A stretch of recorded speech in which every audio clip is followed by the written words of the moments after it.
Hello and thank you for joining me. My name is Richard Clark and this video is number 7 of a series of videos I've been putting on YouTube entitled Rheumatoid Arthritis, Cells and Cancer.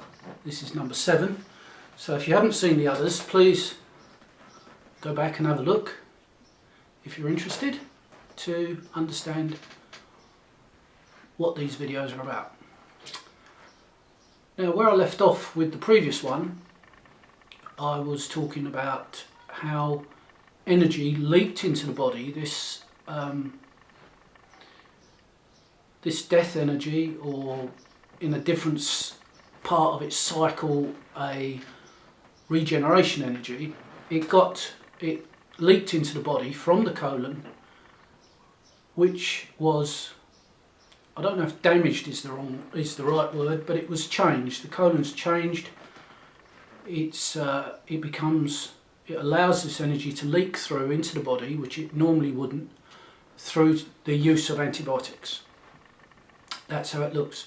Now, there's something similar, very similar. The same process happens to the lining of the stomach.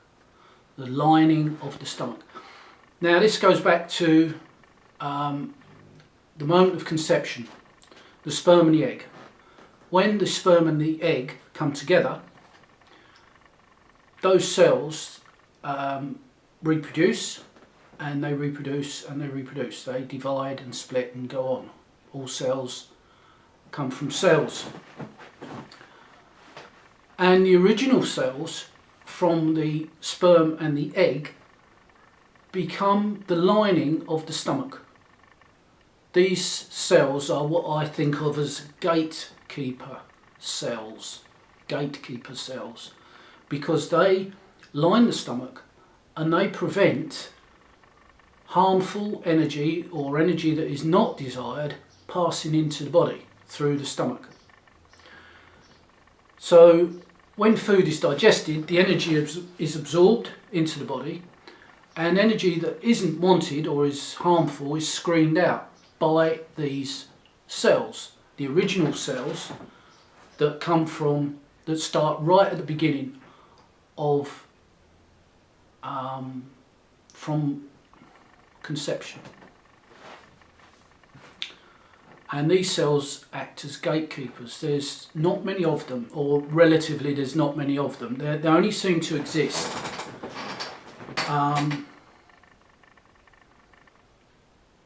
in the stomach, as I say, and also the colon seems very, very similar, very similar kind of cells. So that's the situation. There's energy leaking through the colon into the body, and now because the cells in the stomach that line the stomach wall, cells are not, these cells are not preventing the wrong energy, or energy that isn't wanted, harmful energy, from getting into the body from food. Now, that's not strictly correct. The food, when there's wrong energy in the food is acting as a carrier for the energy. And these cells understand this very well, and they can screen it out. Another interesting point is, from these cells, these original stomach cells, all the cells of the body, all the rest of the body is connected, one after the other. This is how they connect. They're not like that. Cells that are made from those cells are connected but behind. They're in series. So that for the food energy to go through the whole body, it has to go through cell by cell by cell. So all the cells are connected.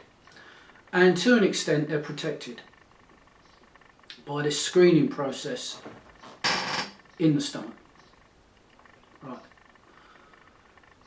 Now again, antibiotics, the use of antibiotics seems to damage these cells to the point where they can no longer screen out energy, bad energy, harmful energy, energy that's going to damage the body.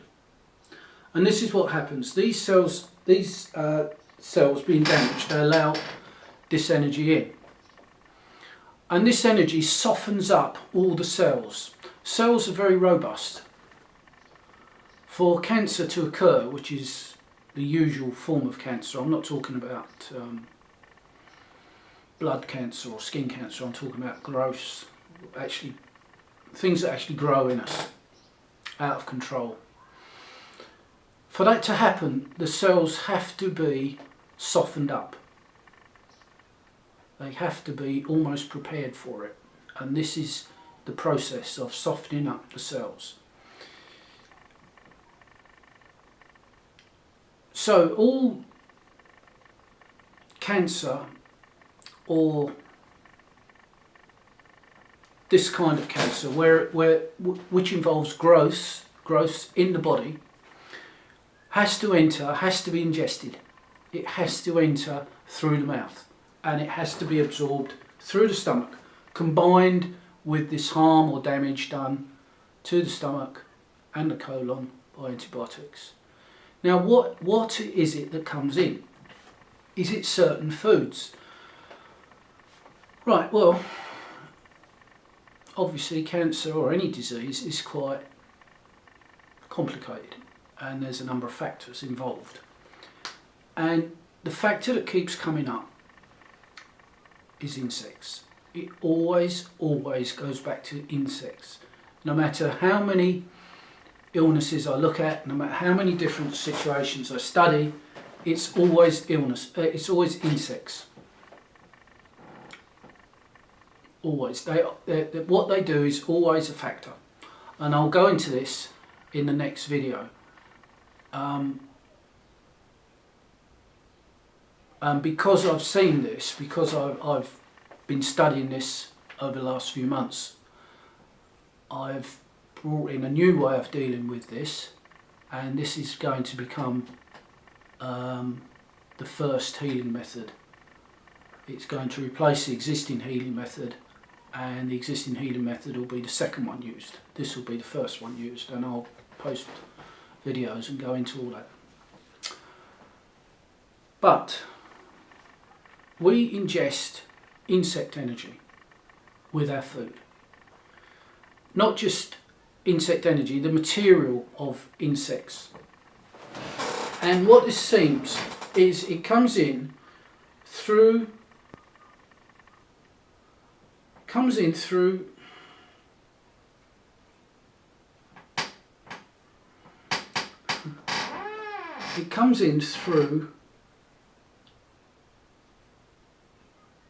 the eating of certain animal flesh, and that would be animals that masticate, animals that chew the cud, and this would be goats, sheep and cows, in this country at any rate. These are the main ones. Now these animals graze, grazing animals, they masticate, they regurgitate, that is also important. And what they eat, I don't know now if what's in modern feed for cattle and sheep and goats. I don't know what's in them, but in the wild they'll be eating the grass, and the grass contains everything that has died, and in particular the remains of insects. And insects have this very, very powerful energy, which is very, very specialised. It can only work in certain ways, and it's attached to the material part of the insect. So the insect body has energy attached to it. And even when the insect dies and its body breaks up, even the very tiny particles still have that insect energy connected to them. Now when an animal grazes, it will graze everything. I mean, it doesn't just graze dead insects. It will graze all the pollutants that are in the grass, the insecticides, pesticides and so on. But the one we're looking at, the one I'm looking at, is this insect energy, and it gets into the animal through grazing. Now, this is where the mastication process comes in, because what makes it so strong? When I look at illnesses like cancer, they're tremendously powerful, and the question is always, where does it get the power from? Because it is an alien power, or at least it's a power that's alien to the human body, and it's too strong for an insect. That's how it always looked. But then comes in this process of mastication, chewing the cud, and regurgitation. And this somehow, this process, this mechanical process of chewing, it seems to transfer the power of the animal into what it's chewing. Perhaps that's why they do this. They masticate the food. They regurgitate and keep chewing it, so that the food gains more and more power, more and more energy from the animal. It goes into the stomach, it comes back up, it's chewed again, and it keeps going in a cycle until the food is broken down. So this becomes very, very powerful, and it gets into the food chain through these animals, and then into humans for those who eat meat, into the stomach. And if the stomach lining is weakened by antibiotic use, this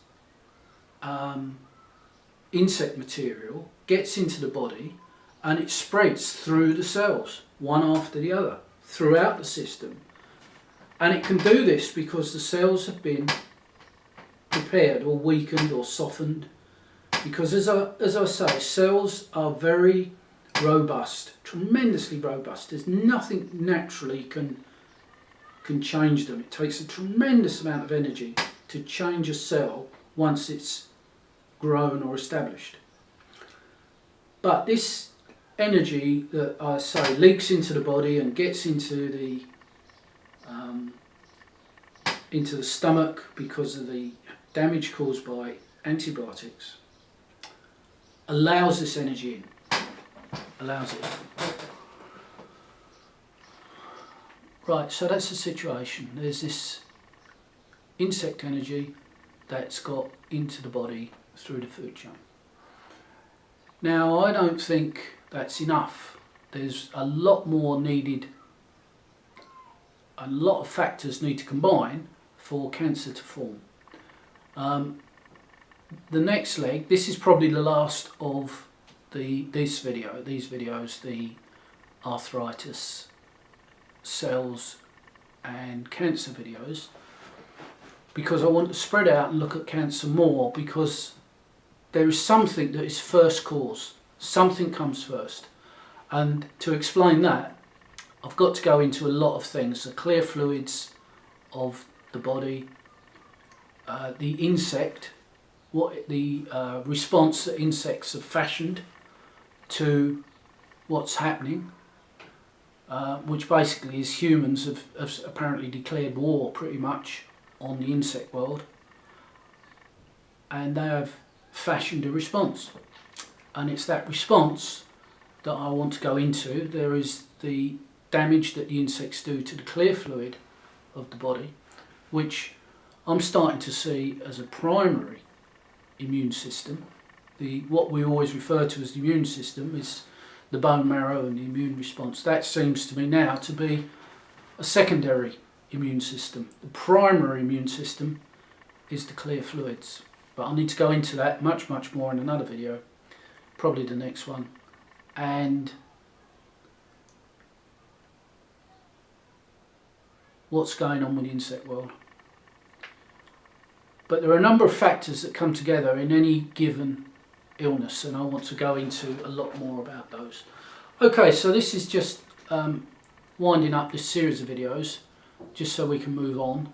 There's a lot of new stuff to come. I'm writing a book. I'm writing a book. Well, it's going to be a number of books. I've got where I want to get with these videos and the blogs, which is to be able to write and learn how to write and learn how to video and try and do it clearly and simply. I've looked back on the videos I've done and some of the work I've done, and it is quite complex. The reason for that is I have been working things out. I can use videos and blogging to work things out. But once I've worked them out and I start to see what's going on, I start to understand the position, then I don't need, it doesn't need to be so in-depth or so complicated. I can just say, well, it's that. Okay, so there's a lot of things to do. Yeah, I'm writing books, and they're going to be free books to download with the methods and the understanding of the methods and everything else. So, got a lot of work in front of me, and I shall keep going. If you've got this far, thank you ever so much. It's much appreciated that you take an interest in what I'm trying to do. And I'll look forward to you joining me on the next video. Okay, thank you very much. Thank you.